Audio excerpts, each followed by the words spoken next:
Hello friends, welcome to Shri Gupta channel.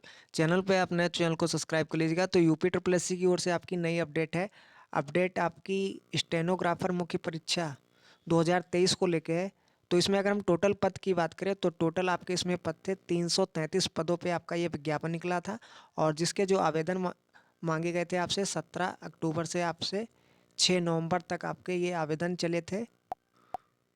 तो आयोग ने स्टेनोग्राफर पद के लिए आपका जो एग्ज़ाम पैटर्न है और सिलेबस है ये आपका जारी कर दिया है। तो हम देख लेते हैं क्या क्या इसका सिलेबस है और पैटर्न इसका क्या है। तो स्टेनोग्राफर पद के लिए अगर हम पहले चरण की बात करें, पहला चरण आपका रिटन एग्ज़ाम है।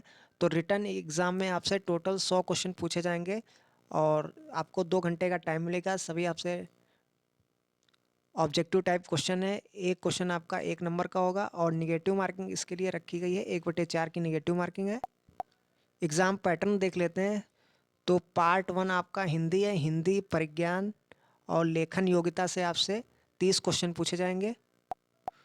दूसरा पार्ट आपका सामान्य बुद्धि परीक्षण, जनरल इंटेलिजेंस, रीजनिंग से आपसे 15 क्वेश्चन होंगे। उसके बाद जीके से आपसे 20 क्वेश्चन होंगे।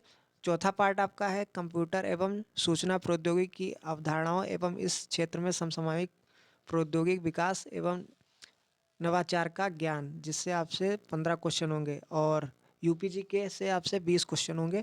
टोटल आपसे 100 क्वेश्चन 2 घंटे में आपको करना होगा। तो एग्ज़ाम सिलेबस हम देख लेते हैं किस किस टॉपिक से आपसे पूछे जाएंगे। पहले बात हम हिंदी की करते हैं। तो हिंदी में इन्होंने बताया उम्मीदवारों से हिंदी भाषा का ज्ञान और उनके समझ एवं लेखन प्रतियोगिता के परीक्षण हेतु प्रश्न पूछे जाएंगे। और ये प्रश्न आपके माध्यमिक शिक्षा परिषद यूपी के इंटरमीडिएट लेवल के 12th लेवल के आपके ये क्वेश्चन आपसे पूछे जाएंगे। तो स्पेसिफिक कोई आपका टॉपिक नहीं बताया है कि इस टॉपिक से आपसे पूछा जाएगा। तो आपको जितने भी आपके हिंदी में टॉपिक हैं सभी को आपको तैयार करना होगा और साथ ही साथ लेखन लेखन योग्यता से आपसे क्वेश्चन पूछे जाएंगे। उसके बाद अगर हम रीजनिंग की बात करते हैं, रीजनिंग में इन्होंने बताया है किसी नई परिस्थिति के समझने और उसके विभिन्न तत्वों का विश्लेषण, पहचान करने, तर्क करने की योग्यता को मापना है। और इस परीक्षण में ऐसे प्रश्न होंगे जो अनुदेशों को समझने, संबंधों, समानताओं, संगतताओं का पता लगाने और निष्कर्ष लगाने और इसी प्रकार की बौद्धिक क्रियाओं पर आधारित होंगे। तो इसमें भी कोई स्पेसिफिक आपका टॉपिक नहीं होता है, पूरी आपको रीजनिंग देखनी होगी।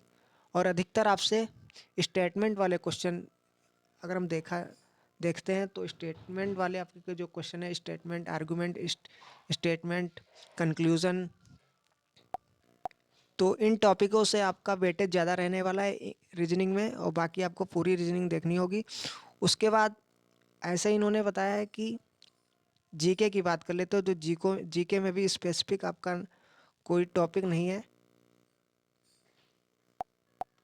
तो पूरा आपका जीके तैयार होना चाहिए।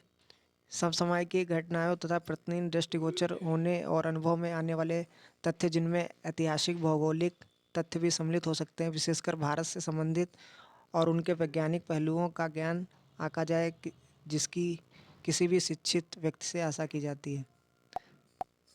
चौथा पार्ट आपका कंप्यूटर में इन्होंने बताया टॉपिक दिए हैं, जैसे कंप्यूटर सूचना तकनीक, इंटरनेट, वर्ल्ड वाइड वेब का इतिहास, परिचय, अनुप्रयोग और हार्डवेयर सॉफ्टवेयर से आपसे क्वेश्चन होंगे। इनपुट आउटपुट से क्वेश्चन होंगे। बाकी आपका कंप्यूटर में आईटी गैजेट और उनका उपयोग, ईमेल आईडी को बनाना, ईमेल का प्रयोग, संचालन, प्रिंटर, टैबलेट, मोबाइल का संचालन, word processing, MX Excel, MS Word, operating system. तो ये सभी आपके टॉपिक दिए हैं। इनसे आपसे क्वेश्चन पूछे जा सकते हैं। तो कंप्यूटर में इन्होंने चलो बता दिया है कौन कौन टॉपिक से आपसे पूछे जा सकते हैं क्वेश्चन। उसके बाद पांचवा आपका पार्ट है यूपी जीके। यूपी जीके में आपका वही यूपी का इतिहास, संस्कृत, कला, वस्तु, त्यौहार, लोक नृत्य, साहित्य, क्षेत्रीय भाषाएं, विरासत, सामाजिक रीति रिवाज, पर्यटन, भौगोलिक परिदृश्य, पर्यावरण, प्राकृतिक संसाधन, जलवायु, मिट्टी, वन्यजीव, कृषि, उद्योग, राज्य व्यवस्था का प्रशासन, खनिज, अर्थव्यवस्था, समसामयिक घटनाओं एवं विभिन्न क्षेत्रों में उत्तर प्रदेश राज्य की उपलब्धियां आदि पर आधारित आपसे क्वेश्चन होंगे। तो यूपी का आपका हिस्ट्री, यूपी का ज्योग्राफी, यूपी से रिलेटेड करंट अफेयर, ये सभी आपको पूरा यूपी तैयार करना होगा। तो इसमें आपके दो पेपर होंगे, रिटन का मैंने बता दिया है, एग्जाम पैटर्न और सिलेबस। दूसरा आपका शॉर्ट हैंड और टाइपिंग आपकी मांगी जा रही है। तो रिटन एग्ज़ाम में शॉर्ट लिस्ट किए गए कैंडिडेट की फिर ये टाइपिंग होगी और शॉर्ट हैंड होगी, जो कि आपकी क्वालिफाइंग नेचर की होगी। और जिसमें हम अगर स्पीड की बात करें शॉर्ट हैंड और हिंदी टाइपिंग की, तो शॉर्ट हैंड की जो मिनिमम ये स्पीड मांग रहे हैं 80 वर्ड पर मिनट आपकी शॉर्ट हैंड की स्पीड होनी चाहिए। और हिंदी टाइपिंग की बात करें तो हिंदी टाइपिंग आपके 25 वर्ड पर मिनट ये आपकी होना ज़रूरी है। उसके बाद आप देख सकते हैं शॉर्ट हैंड और एक मिनट,